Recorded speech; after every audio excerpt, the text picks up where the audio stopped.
Welcome back to another episode of Uncontested Investing. You're joining us for our financing and funding series, and today's topic is creative financing to grow your portfolio. Suzanne, where do you think we should start here?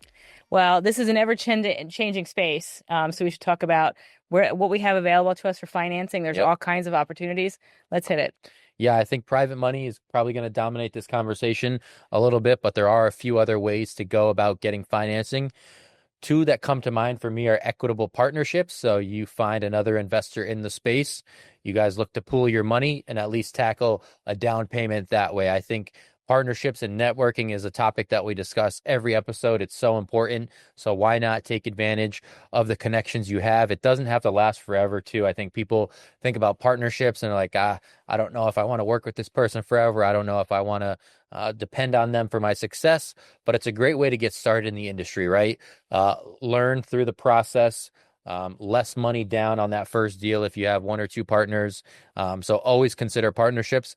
And I don't know if this is a few years away from being extremely popular. I don't know how much experience you've had with it, but crowdfunding is another thing that's happening in this industry, in this space. And it's a really creative way to finance a deal. Obviously, the profit is a little bit smaller than some investors would like right off the bat. But how crowdfunding works is, then you're talking about maybe 10, 15, 20 people all financing a deal. So you might come with as little as $1,000 to the table, right? Just getting your name on that sheet by any means possible. But I think crowdfunding is probably a few years away from people really trusting it, but those are the three options that come to mind right away for me. So there's some pros and cons to crowdfunding, and I think people stuck their toe in the water a couple years back. We saw some things enter the space and then kind of went a little bit away for that. But with the crowdfunding, yes, there's a larger pool of investors in one strategy, but it also reduces your issues if there's a failure in that as well. Yes. So from that perspective, but it's allows you to enter with a lower barrier rate. So I think that's there's definitely some positive and negatives but I think it works out from a crowdfunding. And I do agree. I think that's something that we'll see become more popular on the horizon. It did start slowly and kind of fizzled, but I see some life coming. Yeah, on those three options, I think it's definitely the lowest risk, lowest reward, right? Sure. So for people that are on the fence, maybe that's the best place to start, right? When you talk about these equitable partnerships, sometimes it's 50-50. So the stakes are a little bit higher in those situations. And then once you're graduating to private money, other ways to finance deals when you're actually going to the lender yourself, then it's pretty much 100% on you, right? So it just kind of determines where you are in your career, how much risk you're willing to take, and then you can see which option works best for you. Well, and I think, private money gives you a little bit more leeway in, I'll say the class of the asset. Yep. If it needs a little bit more renovation, anything that we're going to discuss here is not going to meet a conventional funding strategy. Mm-hmm. So this is a way for you to either fix and flip with that or rent and hold. Both of those private money have some great scenarios for that. And I think that's a way for us to really talk about some good strategy. Yep. And I think the more solutions is just one of the ways that private money and creative financing kind of go hand in hand.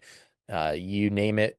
A private money institution has probably come across that scenario. So they're willing to work with you and they probably have a loan program or can refer you to someone else in the industry that can help you. But there are a few other pros. Faster closings is definitely one of them. Sure. Flexible terms and then ease of qualification. Do you have a particular pro that sticks out to you that's worth diving more into? I think, it's really the flexibility of all, depending upon, the quality of the asset, the time frame that you're looking at, you get to kind of pick your model. Mm-hmm. That's one of the few that really gives you more flexibility in that. Although there's one that we left out that's a smaller piece that may help actually build your initial portfolio, and that's using your own IRAs and stuff like that to build. Yes. If you, although there are some issues with that too, you can't pay. You can pay your IRA back, but you cannot occupy the asset. Yep. So that could be a way to start your portfolio, get some equity, and then go and consider some of the other opportunities that we just discussed. Yep. And I think faster closings and ease of qualification are two pros that kind of go hand in hand, right? Not only are you getting in the door quicker, but you're signing a dotted line a lot faster with private money and the creative financing that they allow you to have. So I think it's great for investors to really explore all their options and realize, okay, if I go this route, it becomes much easier for me to not only get that first deal done, but then expand at a much faster rate, utilizing the creative financing to grow your portfolio. Who doesn't love a faster closing? But it's not just that they're rushing through the process. There's still that necessary amount of vetting. But what they're doing is ensuring that these investors can get through the process and then use their institution again. So it's that repeat business factor, but investors that forge that relationship reap those benefits over time. We touched a little bit on that with Tammy Bunnell from Exit Realty, and she talked about, having partnerships. And I think this falls hand in hand with, finding your funding partner, and then and building your portfolio and having that relationship, because they will grow with you, and that really is going to help the long-term strategy for your portfolio. Yep. And I think that's a big thing to discuss too, right? When we talk about networking, people always think, okay, what are other professionals out there that can help me do other things? But there's actually a pool of individuals that you can network with that can help you invest, right? So don't forget about that aspect of it. You not only need a general contractor or a lender or to have a title attorney on speed dial, but if you network with other investors, that just opens up a world of possibilities. If you can team together with somebody, the possibilities are endless. You can move faster on deals. You can be a lot more competitive if you know you have that financial backing with one or two other partners. So it's a big step in the right direction when you talk about networking. Well, I think that, that also plays into, in this industry, there's definitely some, I'll say, mentorship strategies, but almost I'll even call it a co-opetition. While you may be competing for that same asset acquisition, I think you can really communicate with some of the folks in your neighborhood and in your surrounding areas to make it successful. And we touched a little bit about places to look for that. And there's, your local REITs, I'm sorry, not your local REITs, your local real estate investment associations, your REIAs. And I think connecting with them, connecting with the like the National Private Lenders Association to find to go down and communicate with them for funding, but even an organization like the National Rental Home Council. Find your niche and then and build your networking from those. And I definitely encourage everybody to participate at industry networking events. Yeah, I couldn't agree more. And I think it's an important thing that you bring up. Always start local with these, because you never know how many connections are in your backyard. I think people get carried away. We've had some fun times at trade shows. You get to go to Vegas, you get to go to Florida, California, but really focus in and hone in on the local connections that you can make. And then once you've expanded your portfolio and it makes sense to have connections nationally, that's when you take that next step. I think people like to jump to, let's go to a trade show in Vegas and see what we can learn. And, it becomes, it strays a little bit away from what you're trying to accomplish. And it turns out to be a fun weekend in Vegas rather than an opportunity to network, make connections, and actually have impactful conversations that can help you close loans and grow your portfolal. Well, and the National REIA is a great organization for you to find your local market. I know we've chatted with a couple of those folks on the show, and I think it's, well, I may be a 3-bedroom, 2-bath, 1,400 square foot house, but I want a pool. You may be a 3-bedroom, 2-bath, 1,400 square foot house, but you don't want pools. So we may be able to support each other's, say, hey, Nate, I found this great asset. I think it meets your buy box. We're not interested, but I believe you will be. The networking, that's not really competition, as cooperation. I agree. And people think that these meetups may just consist of investors, but I've been fortunate to attend a few, and you can have accountants, you can have people that actually are private lenders themselves, you can have other investors, you can have general contractors, the list goes on. So you can meet so many people. Everybody there has the same goal in mind as well. It's how can we succeed in this community? So I think that's important for investors to remember when they're considering these local networking events. Yeah, they're hugely popular too. Yep. And then, another thing that is available to them is marketing solutions as well. Some people are marketing gurus, are there to help sell their services, give ideas. I know a lot of that conversation just kind of happens naturally, and people are always willing to share what they've learned and how they've achieved success. Then maybe you take it offline and then you actually hire them for their services. But marketing plays a huge role in investors securing properties, and it ties hand in hand with, it's another creative way to find creative financing to grow your portfolio. Oh, absolutely. Well, and that's certainly the premise behind REI Inc. magazine. We don't charge for editorial. We use that. We publish only the good content, but we turn our lights on with the advertising and marketing. And through that, we develop, the relationships with those key companies that can, support this industry, that have good reputations. We pride ourselves on selecting not just the content, but the people in that magazine. Everything we do is going to be reputable. And that's kind of how you want to align yourself with the folks. And our partnership with RCN Capital is huge. We do a ton of stuff in the space together, but we support the industry as a whole, trying to make it better. Yep. I think this conversation is off to a great start. We're going to take our first break of the episode. Stay tuned for more conversation about creative financing to grow your portfolio. See you soon. REI Inc. is the premier monthly publication for real estate investors. Dive into a wealth of expert insight and strategies from industry leaders and gain valuable regional market insights, ensuring you always have the best information at your fingertips. Visit rei-ink.com to elevate your real estate investment game today. Welcome back to this week's episode of Uncontested Investing. I'm your host, Nate Zielinski, joined by my co-host, Suzanne Andreessen. And you've joined us for our financing and funding series and our conversation about creative financing and how to grow your portfolio. I think two of the things that we touched on in our conversation with Tammy Bennell that are really worth bringing up again are the DSCR, the debt service coverage aspect, and the BRRRR strategy, the buy, renovate, refinance, rent, and, just repeat that strategy. That's where you get the BRRRR. And I think that's just a great way for investors to expand their portfolio. Where do you stand on the DSCR and BRRRR? Where do you want to tackle first? Let's start with DSCR. I think that that allows the smaller investor to use what they have to buy more. And I think that if we can teach them the benefits of that, and to know that, the rent roll, what all the income elements to that asset strategy play into the next level of acquisition, it's a huge opportunity. And if you look at how this industry has evolved tremendously over the past 5 years, and a product like this is very successful, I think more so for the smaller guys trying to take the next step. Yeah. I think it's important too, because debt service coverage ratio is important to understand because it actually sets a metric. I think some people are just like, what do I pay for a mortgage and what can I pay for rent? So I make a little bit of money, right? But debt service coverage ratio is actually that extra step where you're ensuring a return on investment. You're making sure that it makes sense. And to be honest, when you're talking about creative financing, going to private money lenders, they actually need to see a debt service coverage ratio metric in place to make sure that that property is cash flowing enough. So I think sometimes investors with not enough knowledge can take that for granted, and they just see one number for the mortgage and one number for the rent, and they think they're good.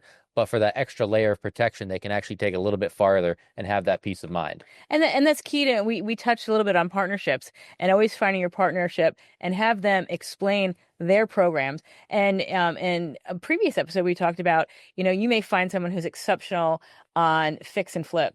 And maybe you need to find someone a little bit better on the buy and hold. So choose your strategy and then choose your partner. Yep. They can be one and the same, and ideally they are. Yep. But if they're not, find the one that fits. Yep. And I think that segues perfectly into the BRRRR strategy.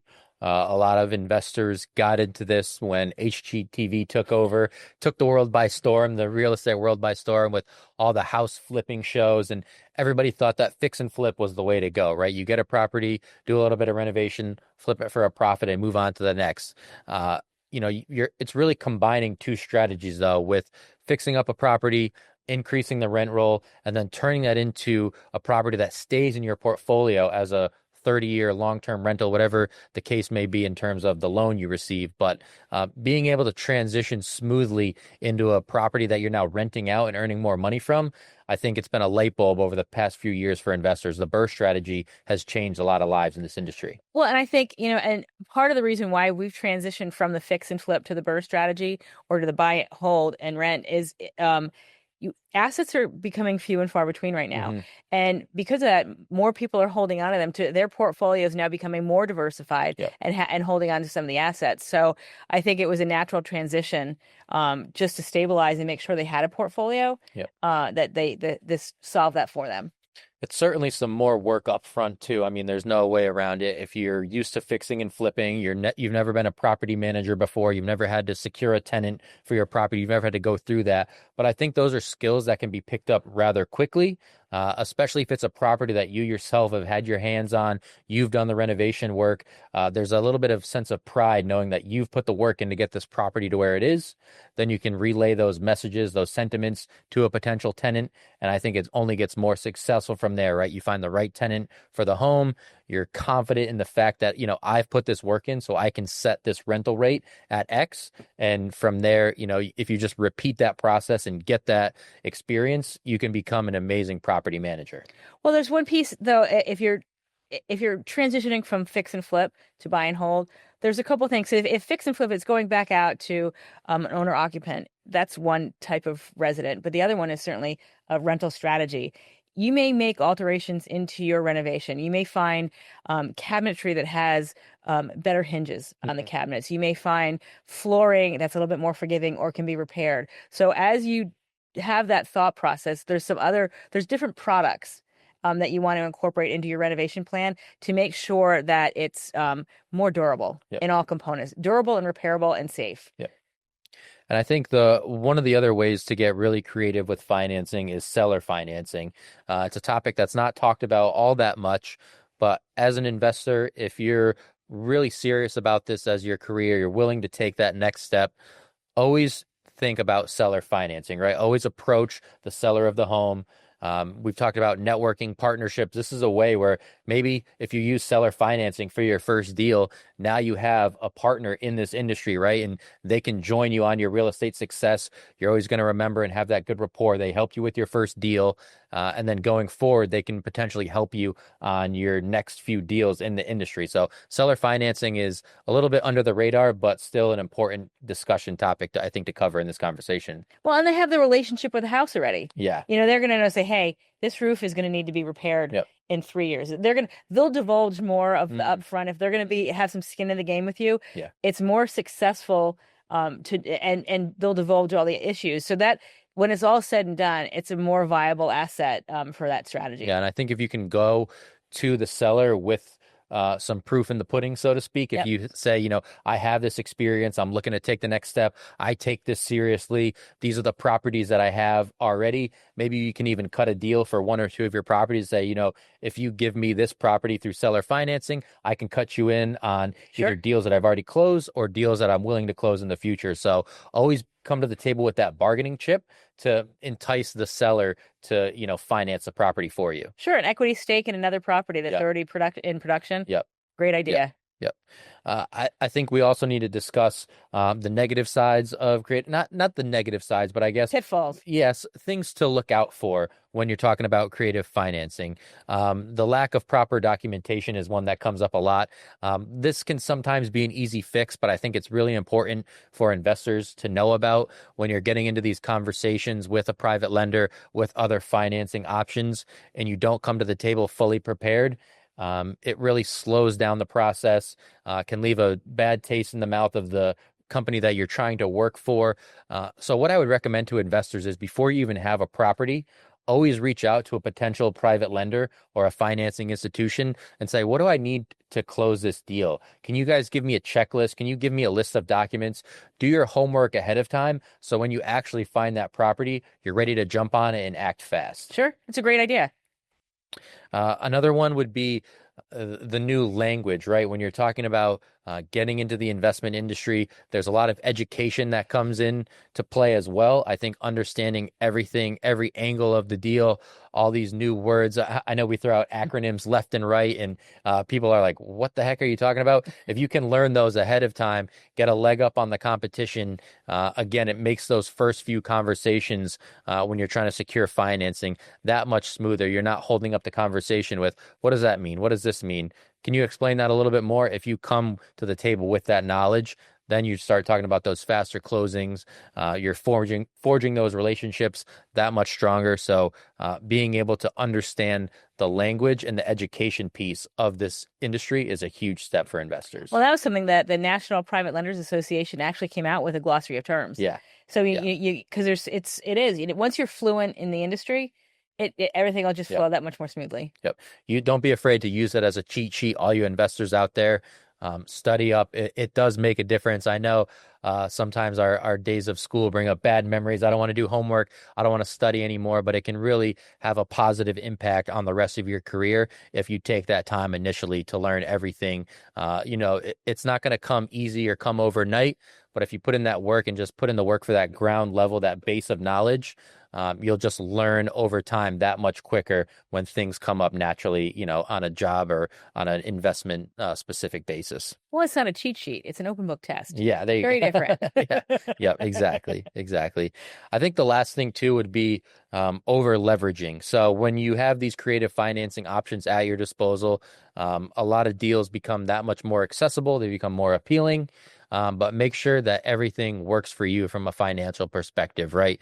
Obviously, lenders are going to do their due diligence to the best of their ability and make sure that investors are affording these properties. But a lot of work comes with securing properties. So always be careful of over leveraging, getting yourself in too much debt, taking on too many projects at once. All these things are important to remember when you're an investor starting your career. Well, I think you need to, we touch a little bit on pitfalls, but some of the pitfalls of over leveraging is, especially if, what happens if your vacancy rate extends by 1 month? Yep. What is your, durability in some of those things? So estimate on the error of too much versus too little. Yeah. Because I think it'll save you in the long run. Yep. And then again, when you're discussing creative financing, there's options out there. There's different property types that suit different types of financing. So again, not only are you going to have to lean on the lenders that are hopefully having these open conversations with you, but you have mentors, you have connections at your local REIAs, you have publications like REI Inc. willing to do the work for you and educate you. So just always be aware of the best option for you as an investor. Not everything fits in the same mold. You have to be willing to be flexible and find really what works best for you depending on the situation. Don't get too complacent. Don't get too comfortable. Always have options, always have backup options. There's so many companies out there that specialize in different things. So I think it's important to lay the groundwork and have these conversations and know what you're getting into and send the right property to the right financing solution. I think that's a great way to end this session. And we'll see you next time on Uncontested Investing. Thank you so much for joining on this week. We're excited to continue our financing and funding series. For Suzanne Andreessen, I'm Nate Zielinski. Have a good night, everybody. Take care. Thank you for listening to Uncontested Investing. Questions about today's episode or the podcast? Email podcast@rcncapital.com and make sure to follow REI Inc. magazine on LinkedIn and Facebook and RCN Capital on Instagram, LinkedIn, and Facebook. See you all next time.